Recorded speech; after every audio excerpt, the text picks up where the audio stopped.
I woke up this morning and anyway, good morning. I woke up this morning and I realised that I needed to go to the bathroom. And went to the bathroom and I came back from the bathroom and I asked myself, how did I get to the bathroom? Of course, I walked. And then I looked at how I walked. What did I do?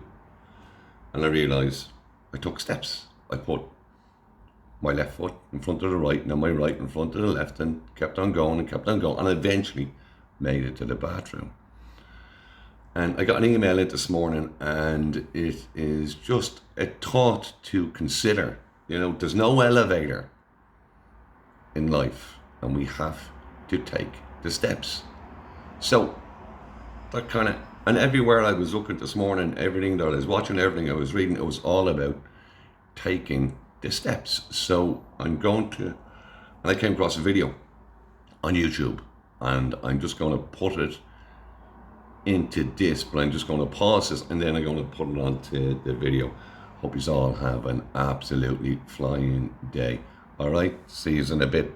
Spending much time on work, and don't look shocked. It's not that I don't think it's tremendously important, because it is. We've got to accept responsibility. We've got to accept the fact that we've got to perform. And as I tell the kids all over America today, now's the best time you'll ever have in life to get ahead. Now's the most opportune time in America that it has ever been to get ahead. Here's what I say. If you show up for work on time, and stay there until the appointed departure time. If you do what they pay you to do, and then they pay you, then nobody owes anybody anything. Now, if you want a raise, get there a few minutes early. Ask for extra things to do. Be cheerful and positive and optimistic and helpful. Don't goof off and try to get out of work. Deliberately seek the boss to find extra work, and then I will absolutely guarantee you a raise in short order. Now, your current employer might not be the one to give you the raise. But somebody down the street's going to see what you're doing, and they're going to say, that's the boy I want working for me. That's the girl I want working for me, because he or she are doing more than they're paid to do. That's the way you get a raise. Oh, don't misunderstand, you got to work. You can't be like this old boy down home. And you're going to find out earlier there are an awful lot of old boys down home. Somebody, at least there were when I was down there, somebody asked him how long he'd been working for his company, and he said, ever since they threatened to fire me. So that's about the size of it, yeah? But here's what we've discovered. If you got a good self-image, if you have your goals set in life, if you've got the right mental attitude, nobody has to tell you, go to work.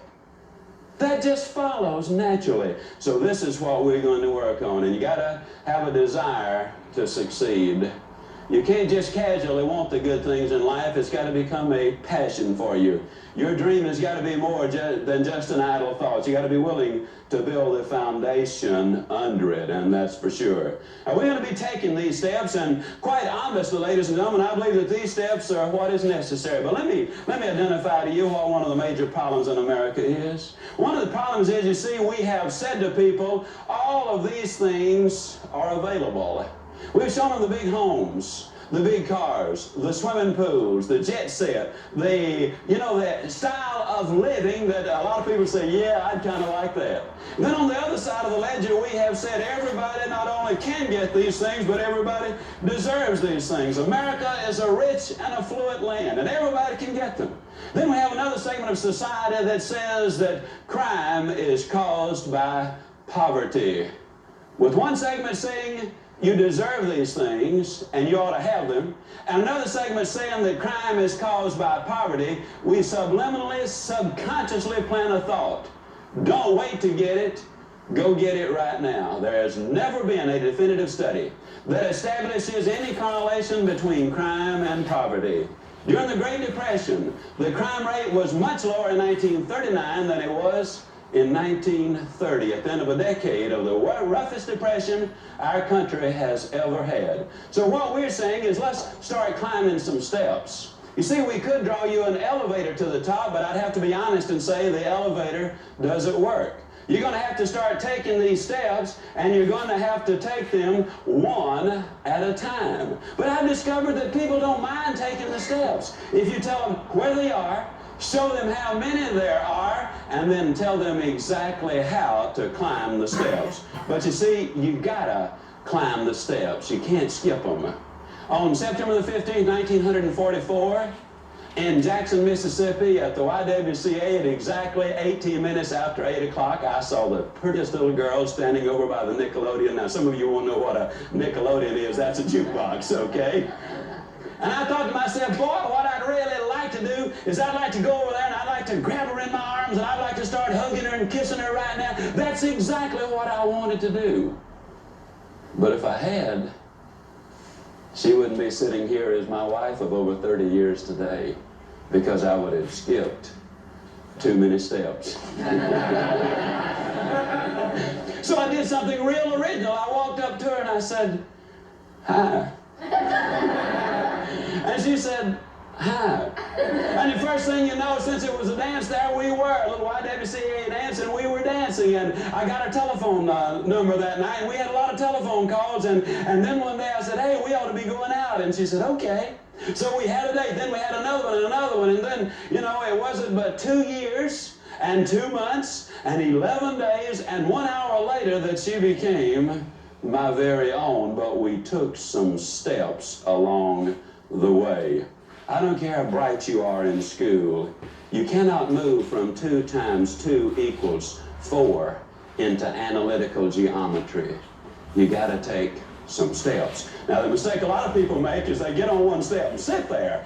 You know, that's not what I'm talking about either. What I'm talking about is taking these steps, and then you will get this. A number of years ago, Laurie Majors, my executive assistant. So that's pretty much it. You know, we all got to take steps. We all got to set goals. But for me, it all started to get to where I wanted to get to with a sheer desire.